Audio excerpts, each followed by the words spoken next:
right, so CNN has learned that President Trump is infuriated over a leak to the Washington Post. The paper reporting the president's national security advisors warned him not to congratulate Russian President Vladimir Putin on his election victory. But the president did it anyway. Let's discuss with CNN senior political commentator Jennifer Granholm and CNN political commentator Steve Cortes, a former Trump campaign advisor. It's good to have you both here. Thank you. Forget about, of course he's angry. Nobody likes leaks. You ran the governor's shop in Michigan. You don't like leaks. Nobody wants leaks. Okay. Yeah. You never had a single leak. Not that you want to remember anyway. So let's talk about the substance of the matter. He has the call. He congratulates the president. The National Security Advisors didn't want him doing that. Why? Because they don't believe in the democracy of the process there, right, and because they believe that this man is actively inimical to the United States as a cause, and they wanted him to point some of those things out, and the president doesn't. Are you okay with that? Well, I'm not okay with leaking under any circumstances, particularly when it regards to national security, because this isn't just bad behavior, Chris. This is a crime. And this has been happening throughout the Trump presidency, that highly classified, highly secure documents are being leaked to the media. So this needs to be figured out. Somebody needs to be put in handcuffs, quite frankly. So, well, he's got to inspire more loyalty among his people also by maybe staying on message and doing what they advise him to do. How about that? But he's the president. That's the problem there. That's my other issue, okay? The president does not take his orders from anyone, including even very important advisors like the National Security Council. But do you like the call he made in terms of what he said to Putin and what he didn't say? Are you okay with that? Well, we don't know exactly what he said, but, I find it ironic, for instance, he was asked about this yesterday in the Oval Office during the pool spray with Mohammed bin Salman, the Crown Prince of Saudi Arabia, and he was asked why he didn't criticize Putin. Well, was he supposed to also turn to the Crown Prince of Saudi Arabia and start immediately criticizing their civil rights record, their human rights record in Saudi Arabia? In other words, there's a lot of leaders around the world who don't operate by American standards. We know that. It doesn't mean that we can pick and choose the leaders of the world. It does mean we have to negotiate and work with them for our interests, including some really bad guys, and Putin's one of them. Well, and clearly he's been doing that with Saudi Arabia all along, privately and now publicly. What do you think of this situation? First of all, I think that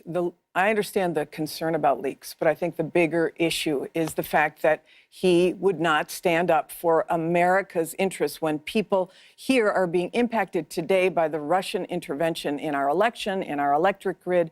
What are the impacts that our allies are feeling? Because does he support NATO? Is he going to stand up for his strongest ally, Great Britain?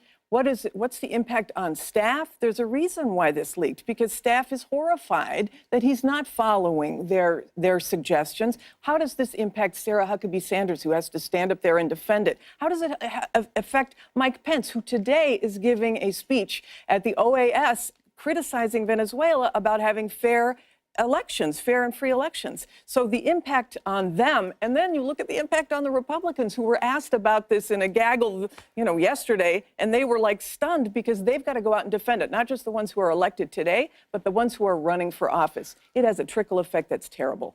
But I think, too, what I would defend, again, we don't know exactly what on the phone call. What I can defend, because it's known, are the policies of Donald Trump regarding Russia.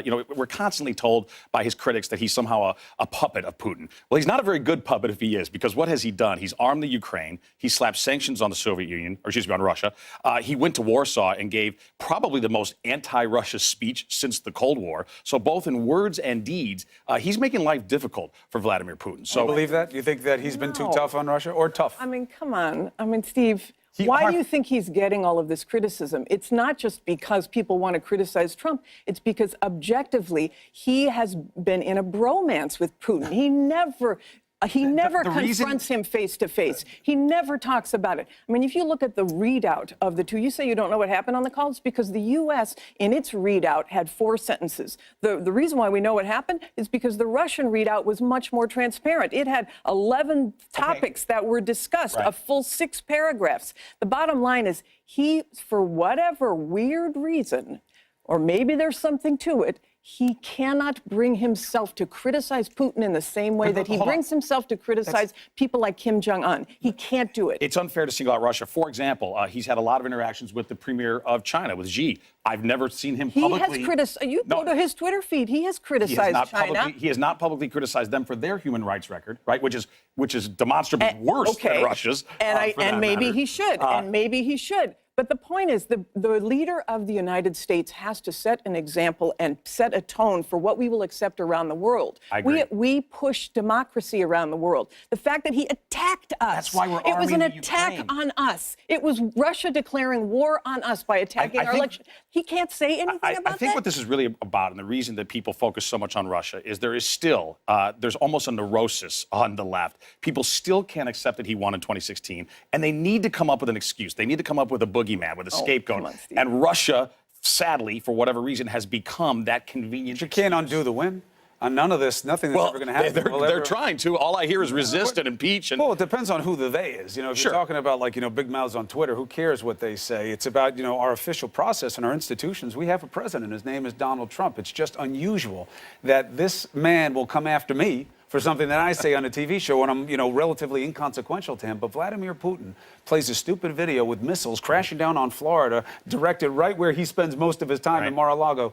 Not a word. All right, but It's Chris, just let me odd. ask you the question then. Why? Why is he? I don't know. I is he in asked him this Putin's morning to pocket? give us the answer. I don't believe I have any proof that Vladimir Putin has any kind of specific control over Donald Trump. But that's what makes his behavior so odd. Because this is a man who's always spoiling for a fight. You know this about him. It's what you guys like about him, but not with Putin. And that's why I'm asking him. But don't worry about arguing Right. about Mueller. Mueller's not going anywhere if he's in his right mind. But why don't you tell us why you're Well, doing maybe this? he hasn't gotten in a verbal fight. I'll agree with you on that. And I don't know if he should or shouldn't. That's up to him. We elected him to be He could have commander-in-chief, slapped but these he's sanctions on day one when Congress day passed one. it. He's gotten But they into a didn't. literal fight by arming the Ukraine, something that Putin hates. He also got into a literal fight by raining American cruise missiles onto a base in Syria where there were Russian jets. So this is not a man who's afraid to confront Russia or to confront. Well, we'll see. He's We'll going to have a see. chance, Mueller he says, upcoming, that they're going to meet. We'll see what he decides to do with there. If not only for his own personal interests, he's got to take care of his allies. And the UK has a serious beef with Putin right now.